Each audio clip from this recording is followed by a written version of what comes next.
Баршаңызға сәлем. Менің арнама тіркеліп қолдау көрсетіп отырыңыздар. Әңгіме соңғы нәсіп. Кейде үрейлі, кейде аянышты сол бір ызың. Түсі ме, өңі ме, әйтеуір әлгі ызың шаршаған миын шаққаны рас. Ұйқылы яки өлі ме тірінің арасы жатып, ол әзірейілінің әніндей ызыңның есі кәдімгі жабай ара екенін сезді. Сыртта терезенің үстіндегі бұғат ағаштың жапсарында күлдіреген күйіктей боп-боз ара ұясы тұрар еді. Сапаргерей сол ұяға кіріп шығып, әлде қалай қарбалас қыбыр-жыбыр тіршіліктің қамында сапырылып жатқан алтын бауыр араларға аса зер сала қоймайтын, адамның мекеніне жақын жүргісі келетін жәндіктер бар. Ара ұясын үйдің сыртына салса, қарлығаш тіпті үйдің ішіне салып алады. Қарлығаш тіпті сол үйдің жиен баласына еркелеп жүреді. Ал жабай ара кім біліпті, қонқыдышлау ма қалай, мына сарнап қалған сары бауыр сол сырттағы ұяда әлде қалай үйге кіріп кеткен саяғы болды. Сапаргерей орнынан тұрып барып терезені ашып, қаңғыбас саршақ жабайы араны сыртқа шығарып жібермекке бір талпынды. Ояуынды оқып жатып қолына түсіп кеткен газетті шиыршықтап, сонымен ұрып алмақ та болды. Басын көтере берейін деп еді, басы бос емес, шойын екен. Сылқ етіп жастыққа қайта құлады. Көзін жұмып жатып жымиып қойды. Сәске түсте Мырзагерей екеуі 90-дағы Досан қарттың көңіл сұрай барғанды есіне түсті. Ағаш төсегінде аппақ қудай әдемі жатқан Досекең Сапаргерейді көріп, оның қызулау екенін байқаса да, еміреніп бір кездегі жолындай жүгірмектің соңғы кезде естіріп жүргенін ұнатпаса да, бұл жолы кәдімгідей көңіл босады. Сапаргерей оған әлі бала сияқты ғой, қолынан ұстап сипалап көп кейіннен босатпады. Жасыңыз ақ болсын, мені ұмытпассың деп сыбырлады. Атаңның аты ерттеулі тұр, тағдыр тартылып, талқан таусылған шығар. Мен сенің марқұм әкеңмен түйедей жасымын ғой. Зорға мінген досынан айырылады деп, көп жасаған құрдасынан айырылады деген рас екен. Көп арпаның іште жалғыз бидаймен қалдым.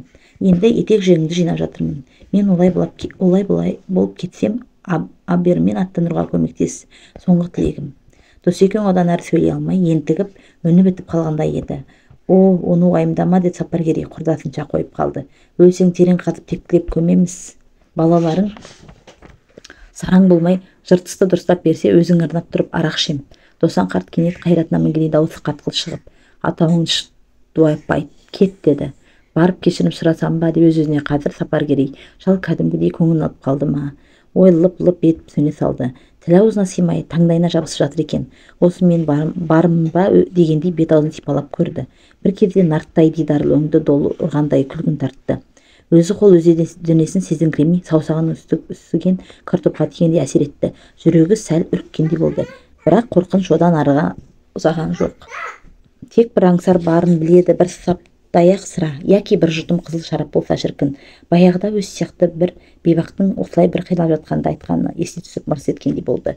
Ел қайда, есіл қайда, нұра қайда, ақ қайда, қызыл қайда, сыра қайда, таңертең басы ауырып жатқанында қатынның қалсырайым деп қалқалай деп сұрамайды деп міңгірледі. Жаңылмай айтқаны өз-өзіне сүйсініп, өз-өзіне сұқстанып жатты. Тура біздің қатын. Жаңылға шыққандай таңданып, таңдай қағайын деп еді, тілі желімденіп қалған екен. Түндегі жанжал-еміс елді берді. Жаңылдың түнді айтқанын бәрі түгел есінде жоқ. Тек атауыңды іш дегені мына жабай араның ызыңымен аралас естіліп тұрған сияқты. Оның үстіне бүгін сәскеде әлі үстте жатқан Досан қартты атауыңды іш деді. Сапаргерей терезені сабалап, ызалана ызыңдап жүрген алтын сары жабай араны жастықпен ұрып өлтірмекші болып ұмтылып еді. Жастық алысқа ұшпай кереуеттің жанына құлады. Атауыңды іш деген әйтеуір айналайын деген емес. Оны Сапаргерей тауыспалдайды. Бірақ атау дәл не екенін Сапаргерей ғана емес, Сапаргерей туыстарының көбі пайымдай бермейді. Әй көк соқыр дегеннен бірдеңе сияқты. Көктің не екенін де олар бағымдай алмас. Көктің аспан не екенін, аспанның космос екенін, космостың құдірет екенін, көк тәңірі сонда барып өрбейтінін олар қайдан білсін? Оның бәрі ескі наным ғой, исламнан да ескі. Ол Сапаргерейдің өзінен санағанда 100-ші атасының тұсында туған наным. 100-ші атасы заңғар аспанға көзін көп тігереді. Күндіз көк бүңгөк, сол заңғар күмбез түнде мақпал қара тартып, жұлдыздардан сансыз алқа тағынар еді. Сапаргерейдің 100-ші атасы мақпал қара аспандағы жұлдыздарға қарап, сол жұлдыздардың әр жағында не бар екен деп қиналар еді. Не бар екен біле алмай өзінше аспан қаптаулы алтын шегелермен шегеленген күмбезді биланатын, ал күмбездің ар жағында не бар екен ақылы жетпей титықтайтын. Алтын бауыр ара терезені сабалайды. Мына тымырсық ауаны үйден шығып Ауалы үйден шығып кетіп, дала кезгенді қызғылтым гүлді жоңышқа алқабына жетуді аңсайды. Бұл үйге қара басып қалай кіріп кеткені белгісіз. Даланың жұпар иісті гүлдерін сылқ-сылқ күліп, күміс қоңыраудай сылдырлап аққан. Бұлақ жағасындағы күлгін бас жалбызды ақ құлағақадай жарқыраған гүлқарағайға қонып алып, құйқылышта сайрайтұғын сары торғайды сағынды. Сағындына мына жауыннан айғыздалған терезе шынысын быт-шыт болып, тарт-тұрс сабалады. Дауысыз алаңа шығып, ызыңы күшейді. Арай кеш араға дейін маған жау деп қорланды Сапаргерей. Колхоз бастық 1 ай бұрын жұмыстан шығарды. Кеңсе қызметкер еді, маскүнем деп шығарды. Басқарма құрамында бұған ара түсіп жаны ашқан ешкім болмады. Неге деді Сапаргерей қамығып. Сөйтті де Жабайараның ызыңынан қосылып ыңылдап, бір тентек ел ішінде жүрмей ме екен, соңыма неге түстің бәрің бір деп әуенге салып көп еді, үні шықпады. Ішінен айтты: арай кеш араға дейін жау, адамдар арадан өткен деп күллі әлемге өкпелеп іргеге қарай аунап түсті. Содан өзек өртеніп баратқандай болды да, су деді, тілін таңдайынан айыра алмады, үнін ешкім естімеді. Жаңыл сабағына кеткен болар. Бөлменің есігін біреу тармалағандай болды. Мысықпа деді. Жоқ, Ербол ғой. Ербол су деп қырылдады. Ербол су деп қырылдады. Тілі әлі жөнді шыға қоймаған Ербол әкесінің түрінен қырылдаған үнінен қорқып апыл-тапыл қаша жөнелді. Соңыма неге түстің, бәрің бір деп Ербол да жек көреді. Жабайараның ызалы ызыңы күшейе түсті.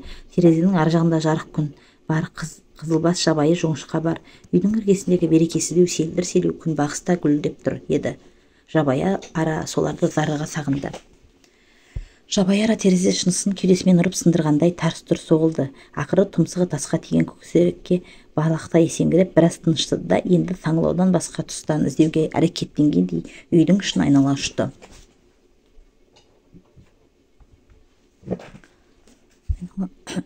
Төсек бет-аузын тұспалдау, ары-бері зу-зу ұшып өтті. Сапаргерей сескеніп қалып, халсіз болса да қолын ербеңдетті. Атаңа нәлет не істеп жүр деп ызасы келді. Осыдан аяғын басып орнынан тұрар күн туса, терезе сыртындағы жабайыра ұясын тас-талқан қылуға ант етті. Ошағын ойрандамасам деді. Шаңырағында ортаңа түсірмесем деп айта жаздап, арада қандай шаңырақ бар екен дейсің деді, де айтпады. Сапаргерей сауатты болса да, дәл сонда жабайырадан артық сәулеткер архитектор жоқ екенін зерделеп жатпады. Тіп-титтей болып дап-дардай кісіні қорқытады, деп таңдайын қақпақшы еді, тілі ажырмады. Бір мезгіл ұлы жабайы араны аяпта кетті. Оның орнында өзім болсам қайтер едім деді. Өзінің масханада жатқанын есіне түсірді. Әсіресе темір төсекке белдікпен таңып тастағаны қорлық. Баяғыда баланы бесікке солай таңып тастаушы еді. Сонда Сапаргерей темір төсекті арқалап тұрып кете жаздап бұлқынған. Бұл не деген қорлау деп айқайлаған. Ал мына жабайыр абайсызда мұның бөлмесіне қамалып қалыпты. Айырмашылық бар ма? Бар әрине. Араны Сапаргерейдің үйінде ешкім зорлап кіргізген жоқ. Ал сауықтыру бөлмесіне Сапаргерейді сол жолы зорлап кіргізген. Жабайыра ашулы. Далаға қызыл жоңышқаның гүліне жеткісі келді. Қызыл жоңышқаның гүліндей шырын жыханда жоқ. Сапаргерей арзан қызыл шарапты қандай жақсы көреді. Жабайырада қызыл жоңышқаның шырынды сондай аңсайды. Екеуі де сағынышты, екеуі де ынтасар. Жабайыра Сапаргерейдің бетіне төніп ызаланып ызыңдап тұрып алды. Сірә қонбақшы. Сапаргерей қорқып кетіп әлсіз қолын ербеңдетті. Есік сықырлады. Саңылаудан Ербол сығалады. Ербол су деді Сапаргерей. Саңылау табалғынан сезген жабайыра есікке қарай ызыңдап кетіп баратыр еді. Бала қорқаннан есікті жаба қойды. Ара есіктің жақтауына сарт соғылып есеңгіреп қалды ма, жым-жырт болды. Сәл уақыт өткен соң жабайыра қайтадан гөй-гөйіне басты. Гөй-гөйлеп жанталасып жүрген жабайыра емес, дәл өзі сияқты көрінді Сапаргерейге. Түнде қай уақытта келген есінде жоқ. Бірге болған Мырзагерей еді. Ол қайда, мынандай жан қысылғанда неге келмейді, неге бір жұтым сыра бермейді. Терезені ашып жабайыраны шығарып жіберсе қайтеді. Ербол жабайыраны шығарып жіберші. Есітпейді, нәресте ғой, терезені де аша алмайды. Жаңыл сабағынан қайтатын уақыт болса екен, атауың іш десе дей берсін, әйтеуір сусын берер еді. Кешікті. Мен ойламаса да Ерболды ойласа қайтеді. Сапаргерей судан сырадан басқа тағы бірдеңе іздегендей біраз сіресіп жатты. Нені іздеді? Әлде не жетпей тұр? Не? Ойлап әрең тапты. Жабайыра ғой.